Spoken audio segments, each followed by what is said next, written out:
حامدی صاحب، میرا ایک کویشچن یہ تھا کہ میں کافی عرصے سے قرآنسٹ جو ہمارا سیکٹ ہے ان کو پڑھ رہا ہوتا ہوں، اور وہ کچھ میرے سامنے وہ کچھ حدیث پریزنٹ کرتے ہیں جو ہماری 6 کینونیکل حدیث بکس ہیں، وہاں سے ان حدیث میں سے کافی سارا جو کانٹینٹ مجھے دکھایا جاتا ہے اس میں وہ ہے کافی بلاسفیمس کانٹینٹ ہے پروفٹ محمد صلی اللہ علیہ وسلم کے حوالے سے، اور ہمارا پھر یہ ہمارے کچھ اورینٹلسٹ جو لوگ ہوتے ہیں وہ انہی اسکرپچرس میں سے وہ سینگس کو اٹھاتے ہیں اور وہ پروفٹ محمد صلی اللہ علیہ وسلم کے اگینسٹ میں وہ کتابیں لکھتے ہیں، لیکن ہمارا جو آرتھوڈاکس طبقہ ہے وہ ان سینگس کو اور ان حدیث کو ڈس آن کرنے کے بجائے اس سے ابھی تک اپنے آپ کو اس کو ایکسیپٹ کر کے رکھا ہوا ہے، اور وہ حدیث سینگس مسجد کے ممبروں سے وہ کوٹ بھی کی جا رہی ہوتی ہیں، اور وہ ٹوٹلی اگر ہم دیکھیں اس کو ڈیپ میں تو ٹوٹلی بلاسفیمس کانٹینٹ ہے جو حدیث کے نام پہ پریزنٹ کیا جا رہا ہوتا ہے۔ ٹھیک، اگر انہی اسکرپچر تھنگس کو کوئی دوسرا بندہ کوٹ کرتا ہے تو اس پہ بلاسفیمی کا الزام لگا دیا جاتا ہے۔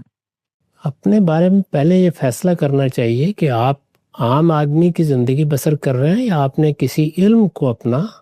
اصل کام بنا لیا ہے۔ سلامتی ہے ان آنکھوں پہ جو ہدایت پہ نظریں جمائے بیٹھی ہیں، ان کانوں پہ جو ذکر خیر کے منتظر رہتے ہیں، اور ان قدموں پہ جو ہدایت کی راہ پہ گامزن ہیں۔ اگر آپ ایک عام آدمی کی زندگی بسر کر رہے ہیں تو مسلمان کی حیثیت سے آپ کے پاس اللہ کی کتاب موجود ہے۔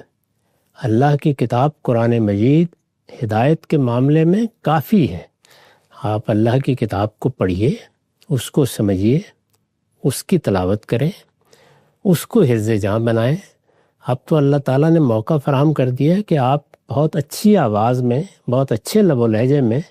اس کو، اس کے ترجموں کو پڑھتے ہوئے سن سکتے ہیں۔ قرآن مجید سننے کی زیادہ کتاب ہے تو اس کو سنیں،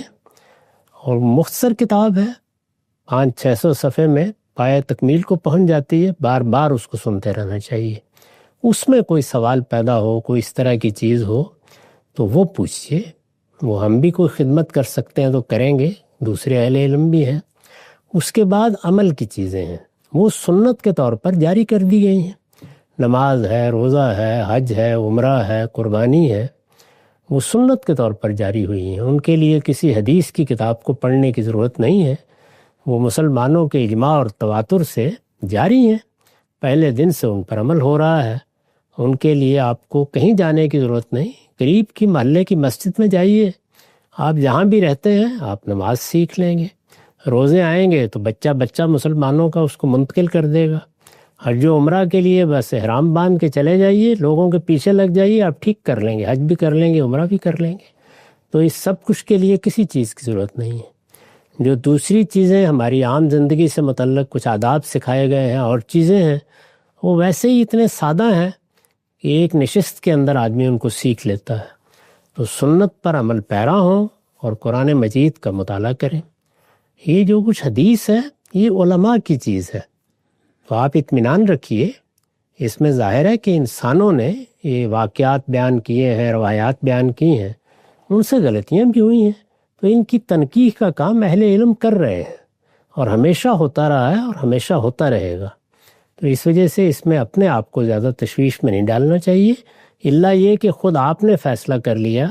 کہ آپ اس علم کے بڑے عالم بنیں گے، تو پھر اس کے کچھ تقاضے بھی ہیں اور ضرورتیں بھی ہیں، وہ پوری کرنی چاہیے پہلے۔